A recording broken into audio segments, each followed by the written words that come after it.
Cette vidéo vous est présentée par la boutique de Dicehall.com, les prix les plus bas sur vos jeux de société favoris.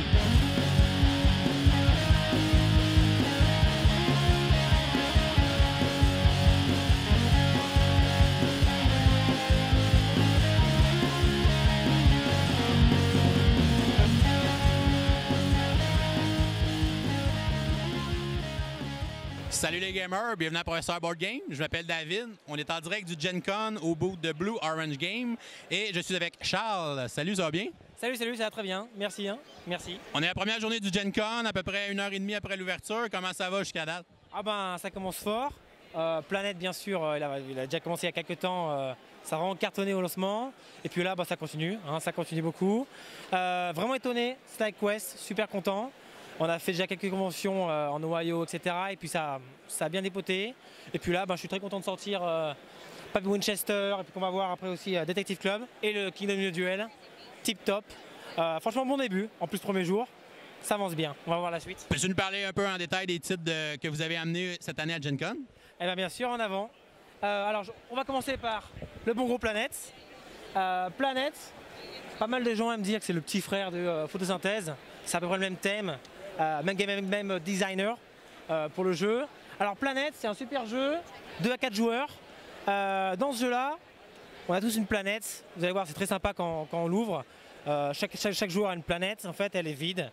Et chaque tour, on va coller une petite tile qui est magnétique, une petite tuile. Ouais, le matériel est vraiment cool à l'intérieur. Super. Et tous les tours, on rajoute une petite tuile. Il y a différents environnements, la glace, la neige, la montagne, l'eau et puis le désert et la forêt. Et puis chaque personne aura une petite planète objective. Donc ici par exemple je sais que je veux une planète pleine de forêt. Bien entendu je voudrais collecter toutes les tiles avec de la forêt. Et puis à chaque fin de tour, quand chacun a pris une petite tile, on peut avoir un animal. Et il faut avoir le plus d'animaux possible. Sauf que le problème c'est que les gens aussi compitent avec nous pour avoir ces animaux là. Et donc c'est intéressant parce que on voit tout ce qui va arriver. Tu peux comme prévoir à moyen terme ce qui s'en vient. Voilà, on veut savoir ce qui arrive. Et on veut. Donc si on joue, c'est très facile. On prend une tile et puis on la pose sur la planète. Et puis on voit à la fin du tour qui peut avoir l'animal du tour. Sauf que le problème, c'est que parce qu'on voit ce qui arrive, du coup, on veut placer les tiles correctement, les coller à d'autres ou pas. Donc ça peut être très facile à jouer, mais très, difficile j'aime bien dire. À maîtriser. Voilà, exactement. Donc c'est un bon casse-tête. C'est hyper accessible, vraiment. Mais c'est aussi pour un bon gamer, c'est pas mal, franchement. Donc je sais pas si j'ai été clair, mais super. Vraiment top. Ensuite, Stack Quest. Stack Quest, il est là. Je le prends ici. Alors c'est un jeu très très rigolo parce que assez différent. C'est coop, 1 à 4 joueurs. Et ici, en fait, on joue dans la boîte. La boîte elle est ouverte, on en verra plus tard. Et en fait, c'est comme un arcade game, sauf que c'est tout dans une boîte. Et on a un paintball un peu. Un pinball un peu. Voilà, on a 20 niveaux. Le but du jeu, c'est d'avoir un petit chevalier qui va avancer de niveau en niveau. Et le but du jeu, c'est de ne pas perdre toutes les vies. On a 8 vies, il faut faire tout le jeu en 8 vies. Et bien sûr, chaque map, il y a des petits objectifs, des petits pièges, etc. Et puis, la mécanique est très sympa parce qu'il y a des leviers de chaque côté de la boîte. Et chaque joueur a un petit levier à pousser pour faire tanguer d'un côté ou d'un autre la plateforme. Et puis le petit chevalier va bouger. Et si on joue pas ensemble, et si vraiment on fait pas attention à ce que les autres font en appuyant sur le levier, le petit bonhomme il va pas au bon endroit. Et parfois il peut tomber dans des fossés et mourir. Donc on veut vraiment faire attention à ça, éviter les dynamites. Voilà, donc c'est une petite quête. Ça a l'air très sympathique, ça a l'air original aussi comme jeu. Une mécanique comme ça, je n'ai jamais vu.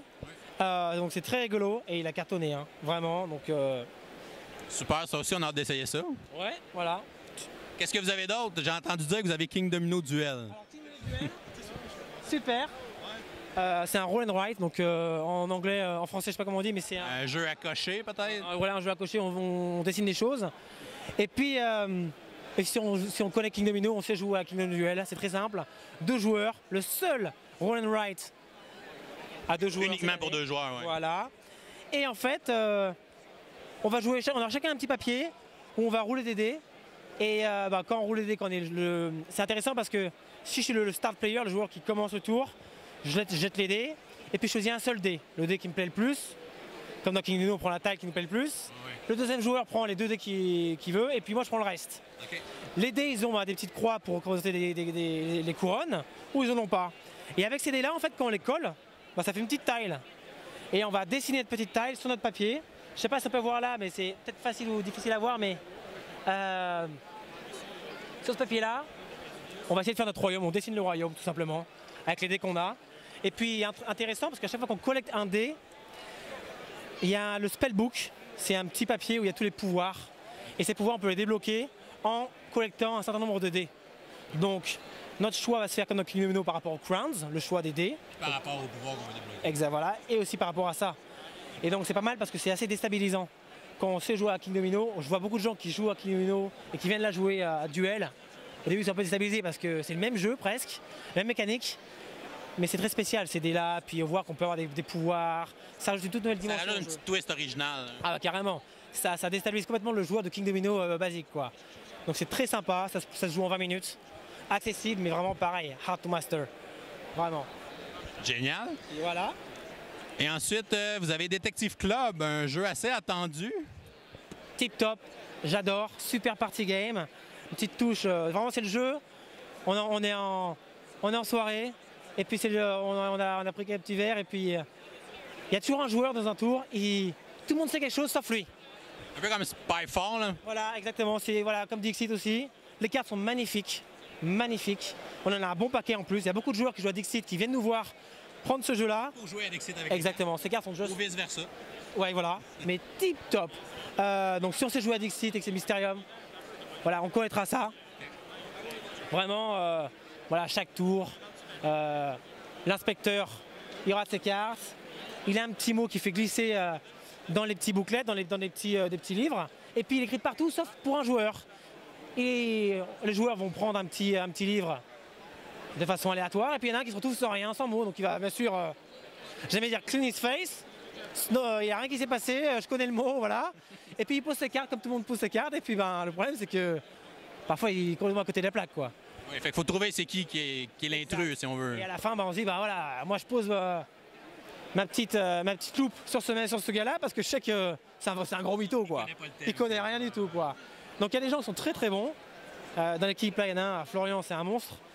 Il est comme ça, le joueur de poker, il dit rien, tu vois. Et puis il y en a, moi je rigole tout le temps. Donc je rigole, on sait que c'est moi. Super, j'adore. Ah, ça a l'air vraiment bien. Ouais.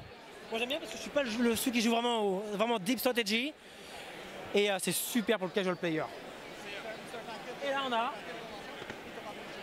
Papy Winchester. Alors c'est un jeu très sympa, plein de petits objets à l'intérieur du jeu, beaucoup de petites pièces, très sympa. Papy Winchester, il vient de mourir, le pauvre. Et puis toute la famille, tous les membres de la famille, nous les joueurs, on va vouloir se battre pour les terres qui restent, parce qu'il y a beaucoup d'argent à se faire. Et il y a une terre, je ne sais pas si on peut voir pareil, si tu peux faire un peu de focus, mais c'est une super grande map. Et puis il y a pas mal de champs, voilà, de mines, etc. On va miser sur ces endroits-là. Et puis qui mise le plus remporte l'endroit. Sauf que bien sûr, quand on paye à sa famille. Et du coup, on fend la poire en plusieurs morceaux pour distribuer à tout le monde. Donc quand on mise, on aligne. Il faut savoir qu'aussi, quand on aligne, on va donner aux autres joueurs, donc aux autres membres de la famille. Parce qu'à la fin du jeu, on va être le plus riche. Première chose, pour gagner de l'argent. Deuxième chose, on a aussi une carte objective. Sur le terrain, on peut avoir, genre par exemple, si j'ai cette carte, si j'arrive à rassembler 5 terrains qui se collent tous ensemble, je peux avoir un certain de cash à la fin. Si j'ai toutes les mines, j'ai du cash. Donc aussi, on commence à sentir ce que les gens veulent avoir sur la carte. Et aussi, bien sûr, il y a un saloon. Quand on paye à tout le monde et qu'il reste de la monnaie à côté, on ne peut pas partager. Qui remporte le saloon chaque tour, remporte de l'argent. Donc c'est super intéressant parce que c'est pareil. Plein d'aspects à prendre en compte. Pas compliqué, mais difficile de faire des choix. Est-ce que je bide? Est-ce que vraiment j'aligne, même si c'est du bluff? On ne sait pas, quoi. Donc c'est très sympa. Papy Winchester, 3 à 5 players. Donc c'est sympa. Et 8 et plus, donc c'est accessible. Hein. Voilà. Vous avez vraiment des belles nouveautés à présenter cette année. Vous allez avoir un beau Gen Con avec tout ça, là. Ah je pense que oui, carrément. Et puis le dernier, il arrive dans 2 semaines sur le marché là. Dragon Market.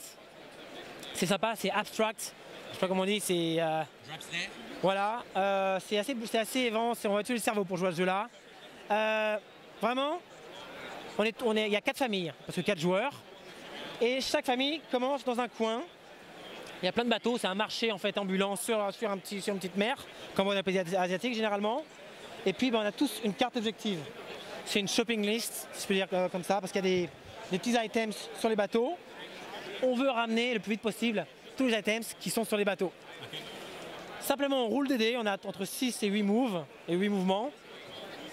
Et il faut bien utiliser son cerveau pour faire les bons mouvements. Pourquoi? Parce qu'on va déplacer le petit ninja de bateau en bateau, on va bouger les bateaux, faire tourner les bateaux à 90 degrés. 3 mouvements. On bouge le petit gars, on bouge le bateau à 90 degrés, on le bouge sur une ligne. Okay. Et en faisant ça, on essaye de se frayer un chemin à travers les bateaux. Sauf que le problème, à chaque tour, on n'a pas un nombre indéfini de mouvements. Et on arrive à un moment, hop, je suis bloqué au niveau, en plein milieu de la map. L'autre joueur, il a besoin de bouger, il bouge le bateau. Et je bouge avec le bateau.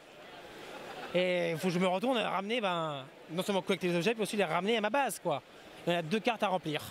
Puis tout le monde essaye de bouger les bateaux, les autres vont arrêter dans tes jambes. Puis... Voilà. Et là, qu'on peut voir, c'est 8 et plus, mais regardez 7 et plus, pardon. Là, on peut voir à droite, là, il y a 2 petits enfants. Tranquille, ils jouent peinard. Ah, ben oui. Ça se passe bien. C'est accessible. Le matériel est super beau, encore une fois. Hein. Ouais. C'est pareil, c'est très accessible, mais c'est difficile vraiment à maîtriser, quoi, avant d'être un tip top dessus, quoi. Donc ça fait plaisir de voir des enfants comme ça jouer parce que, voilà, quoi, ça réduit 7 et plus, il faut utiliser son cerveau. Et puis, Gen Con, chaque année de plus en plus d'enfants, ça fait plaisir. On voit pas mal d'enfants de plus en plus venir sur notre booth. Et on voit les enfants jouer. C'est rare, pour moi, je trouve. Jouer avec des bons gamers. Le mec avec la grosse barbe, le vrai gamer. C'est quelque chose qui est en train de s'inculquer tranquillement dans beaucoup de familles, là, les jeux de voilà. société. Hein. Donc le vrai gamer arrive, il joue avec le petit gamin. Les deux, ils arrivent à jouer, puis forcément, ils partagent l'expérience, le plus vieux, et puis ça se passe bien. Super. Voilà. Ben, merci beaucoup de ton temps. Un plaisir, j'espère que j'ai été clair. Très clair. C'est toujours un plaisir. Je te souhaite un bon Gen Con. Merci beaucoup, vous aussi.